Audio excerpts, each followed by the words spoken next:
Good morning, everyone. This is your Nilofer ma'am. I hope you all are fine at your homes and your study is going well. So, in English grammar, today we will do worksheet 3. So, what we will do in worksheet 3? We will do the exercises of lesson 6. Okay. So, before starting the work, what you all have to do? You all have to mention today's date in your copies. That is 14 August 2020. You all have to mention online classwork in your copies, and you all have to mention lesson 6 in your copies. As I always tell you that these things are mandatory to mention, and one thing you all have to remember that you don't have to do any kind of mistake. So especially take care of spelling mistakes and handwriting. So let's come back to the work. Today we will do the exercises. So first let's see exercise 2. That is, fill in the blanks with the correct form of the given verbs. The forms are given, the verb is given and you have to fill in the blank with the correct form. So the first one is, Kathy is dash a beautiful landscape using watercolors. कैथी क्या कर रही है? एक beautiful landscape यानी scenery बना रही है water colour का यूज करके. So is given, that means ये आपका प्रेजेंट कॉन्टिन्यूस टेंस है and ING verb first form plus ING आएगा. So the answer will be painting. Okay, let's see the next sentence. My brother dash a cake for my mother to surprise her on her birthday. मेरे भाई ने, and the verb is bake, sorry. So my brother baked. Baked is the second form. मेरे भाई ने एक cake bake किया मेरी mummy को सरप्राइज देने के लिए जब उनका बर्थडे था. Next sentence is, I had been studying at night when I heard a strange noise outside. मैं पढ़ रहा था रात में जब मैंने एक स्ट्रेंज यानी अजीब सी आवाज़ बाहर सुनी. Next is, Amba brewed some coffee for us in her mother's new coffee maker. Brew means होता है तैयार करना. अम्बा ने क्या किया? ब्रूड यानी तैयार की. Second form of verb it is, उसने थोड़ी कॉफ़ी तैयार की हमारे लिए अपनी मम्मी के नए कॉफ़ी मेकर में. Coffee maker that is a machine जिसमें कॉफ़ी तैयार की जाती है. Next sentence is, we enjoyed exploring the mangrove forest in the Sundarbans. हमने क्या किया? एक्सप्लोर मीन्स होता है घूमना. हमने घूमना एंजॉय किया. मैनग्रोव फॉरेस्ट जो है सुंदरबन में जो मैनग्रोव फॉरेस्ट है वहाँ पर घूमना हमने एंजॉय किया. सो एंजॉय आपकी ऑलरेडी वर्ब है. आपने I think you all have already understood about finite and non finite verbs. Okay, so that is participle. Exploring is participle, which is also called verb only. Next is, we held onto our seats tightly as the driver drove dangerously over the hilly terrain. हमने अपने आप को कसकर बैठा कर रखा. Hold means होता है जमकर बैठना. हमने जमकर बैठे सीट पर टाइटली क्योंकि जो ड्राइवर था drove is the second form. Dangerously यानी खतरनाक तरीके से जो हिली एरिया था वहाँ पर चढ़ाई करते हुए ड्राइव कर रहा था. So let's see the next exercise, that is, fill in the blanks with the correct forms of the given verbs and use a proper reflexive pronoun after it to make it reflexive verb.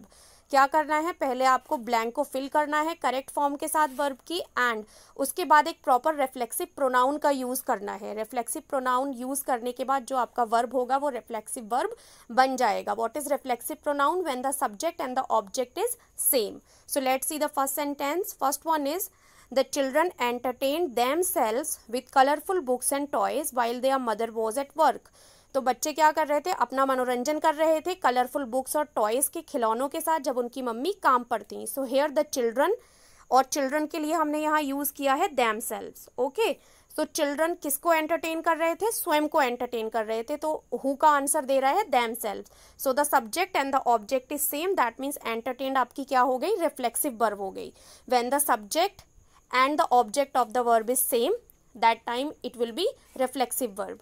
Let's see the next sentence. To overcome my stage fright. Fright means होता है डर. अपने stage के डर को निकालने के लिए I imagined myself giving a lecture in front of a packed auditorium. Imagined means मैंने imagine किया. Second form of verb myself. अपने आप को imagine किया कि मैं क्या दे रहा हूँ? Giving a lecture in front of a packed auditorium यानी भरा, खचाखच भरा हुआ जो auditorium होता है उसको packed बोलते हैं. मैंने ऐसा इमेजिन किया अपने डर को निकालने के लिए कि मैं जो लेक्चर दे रहा हूँ वो खचाखच भरे हुए ऑडिटोरियम में दे रहा हूँ.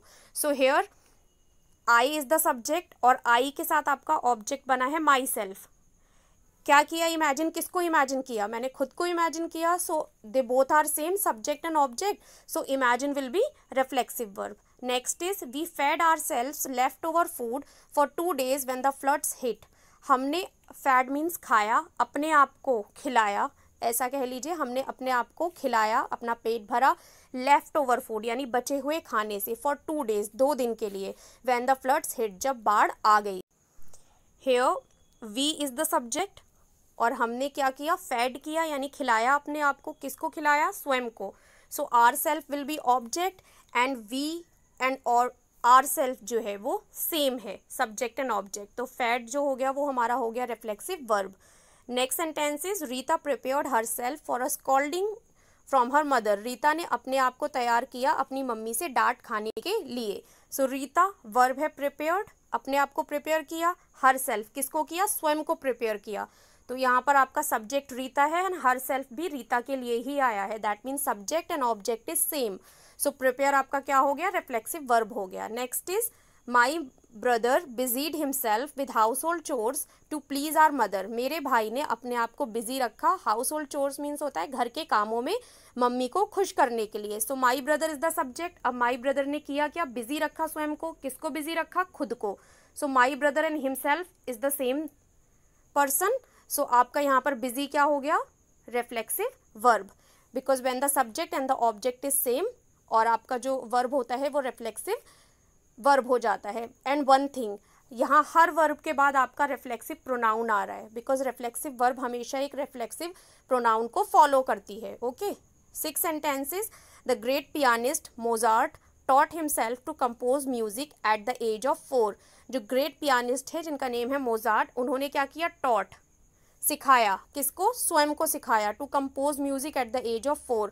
उन्होंने स्वयं को सिखाया 4 साल की उम्र से म्यूजिक को कंपोज करना. सो यहाँ पर द ग्रेट पियानिस्ट जो है मोजार्ट, उन्होंने स्वयं को ही सिखाया. So Mozart and himself, subject and object एक ही व्यक्ति के लिए आ रहा है और हिमसेल्फ जो है वो एक रिफ्लेक्सिव प्रोनाउन है. और किसको फॉलो, टॉट किसको फॉलो कर रही है, रिफ्लेक्सिव प्रोनाउन को फॉलो कर रही है. सो दैट मीन्स ये आपकी क्या है, रिफ्लेक्सिव वर्ब है.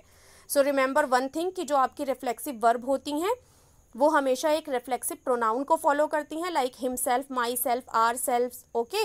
और इसके अलावा जो होता है आपका वो सब्जेक्ट एंड ऑब्जेक्ट सेम होता है. जो सब्जेक्ट होता है सेंटेंस का और जो वर्ब का ऑब्जेक्ट होता है वो हमेशा एक ही होगा, एक ही व्यक्ति रहेगा. तब आपकी वर्ब जो होगी वो रिफ्लेक्सिव वर्ब होगी.